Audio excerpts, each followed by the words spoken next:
Karen Locke-Culp of the We Turned Out Okay podcast and website, here today to talk about what to do when your child hits you. I'm speaking specifically about like young children, maybe under 5, under 4, something like that, especially when these language capabilities are not quite online yet. And our kids are so frustrated that what they do is they hit instead of trying to talk because they just get so overwhelmed. And oftentimes this can happen when a kid is already stressed out, right? So already feeling like they don't have the language to say what they need to say.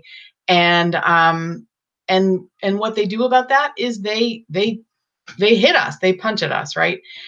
It's really jarring. It's really upsetting if it's happening to you. I've worked with so many parents who have been dealing with this. And if it's happening to you right now, I just want to offer you a huge big hug and to tell you that you can get through this. I am a parent coach. I've worked with a ton of people. I'm a child development expert. I've got a master's degree in early childhood education, and a bachelor's degree in human development, and decades of experience working with children to back up my words. I know what works, and I'm going to help you today make this happen for you, make this better for you. So I guess first of all, I want to start by talking about, like, a lot of times parents wonder, like, what should I do when my child hits me? What do I do about that? And parents will think like, well, I'm just going to hit him back. In fact, I've had people say to me like, well, why can't I just hit him back? Why is that a problem? And the reason it's a problem is because what you're teaching is you're giving the wrong message. When you hit a child for any reason, when you spank a child, when you hit a child, you are stopping the bad behavior in the short term, but it's at a tremendous cost, because what you're teaching is that your child, or that this child, will understand only that might makes right, that like when I'm the bigger person, I'm going to be able to hit somebody and get my way. And that is absolutely not the message that we want to teach. That's a story for another video, though. I think I'm gonna do one on that soon. Today, I just want you to hang in there and agree with me. Even if you're taking it on faith right now, that spanking is not the right approach to this.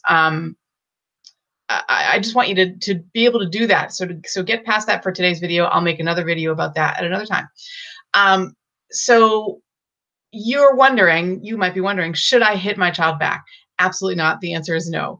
And then a lot of times people wonder, like, should I make a big deal about this? Is my kid just working something out right now? Should I not react to this at all? Should I not make a big deal about this? And I would say that the answer to that is also no, because then what we're teaching is that it's okay to hit somebody. we're saying, sure, go ahead.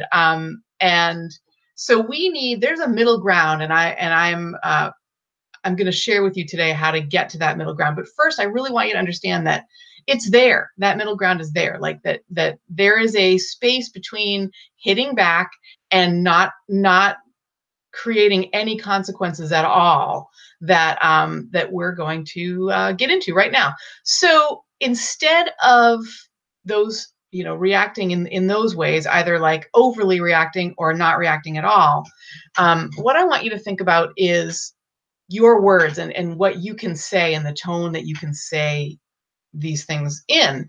So first of all, if you say to your child, oh, we don't hit, okay? What you're doing is you're giving your child the option to say, no, it's not okay, I'm going to hit. Like when we bring our words up at the end of a sentence, like kids are learning that means we're asking a question, and we do not want this to be, we want this to be a statement, a very clear, very firm, not joking at all statement. So even if it's a cute little hit, right, from our 1-year-old or our 2-year-old or something like that, we cannot smile. We have to, if we're going to smile, we have to turn away and compose ourselves before our kids. We do not want to give them the message that this is in any way amusing or cute, right? So once we've done that, your child hits you, you now are not going to say like, oh, we don't hit, okay? Like that is, you're giving your child an out. You're saying that I'm asking you a question. So instead, what I teach parents to do is to basically take that hand and say, we don't hit in our family. and make your voice really business, make your voice really with that tone of, this is not okay. We do not hit in our family. It's not a shout, right? It's just a calm, we don't hit in our family. Because the other thing we don't do is we don't yell unless somebody is running out into the street, then we yell, right? That's trying to get quieter when we're disciplining is something that I found really, really works. I teach people to do this all the time. It works really, really well. So we don't hit in our family is the first thing that you say. And I've actually come up with like a 3-step process for you. So the first thing is to say this: we don't hit in our family. And then you can go on to, because you now need to address this, right? This is a thing that's happening. You need to be able to give a consequence now, I guess is the terminology that I think you'd probably understand best, because we do talk about like behavior having consequences, right? So if you're at the park and your child hits you, you can, for any reason, you can say, hit me again, and we're leaving the park. And again, it's not a question, it's a statement. Hit me again, and we will leave this park. And then the third step in this is to follow through with that. If you make a threat, you must follow through on it. So in other words, if your child actually hits you again, which you can totally count on this happening at least once and maybe more than once, then you need to actually leave the park. So make sure it's a consequence that you can live with. If you are an hour's drive from home and you're seeing, you're at a family reunion, for this park is like where you're seeing family members you haven't seen for 5 years, threatening to leave the park 10 minutes after you've gotten there because your child hits you is maybe not the thing that you are going to love doing, because then you actually have to leave the park. So so those are the 3 steps to grab your child's hand and say, we don't hit in our family. That's 1. 2 is hit me again and blah, blah, blah, ... If you hit me one more time, or if you hit me again, this is what is going to happen. And then, and make sure it's a consequence that the child won't like. Sometimes this does require some serious thinking on our feet. And then to say, then following through with that. So if the child actually does hit you again, then you need to do what you said you were going to do. And so that's my 3-step plan for you. I really hope you find it helpful. If you are noticing that hitting often comes with temper tantrums, or if your child is at a point in their life where they're just giving a lot of temper tantrums, which happens, I would say, from, my kids finally finished up with temper tantrums when they were like 6 or 7. I, as a child, finished up with temper tantrums when I was like 6 or 7. It's just something that we humans do until we are, getting out of that early childhood age. So if you have a child who is in temper tantrum mode right now, oftentimes you'll see, I think you can see anywhere from, I think there's an average of something like 10 tantrums a day, or I can't remember exactly what it is, but it's a lot. So if you are in temper tantrum hell right now, I've actually got a free guide that I think could be really, really helpful. It's helped a lot of parents. It's a checklist and a quick video to help you handle every temper tantrum.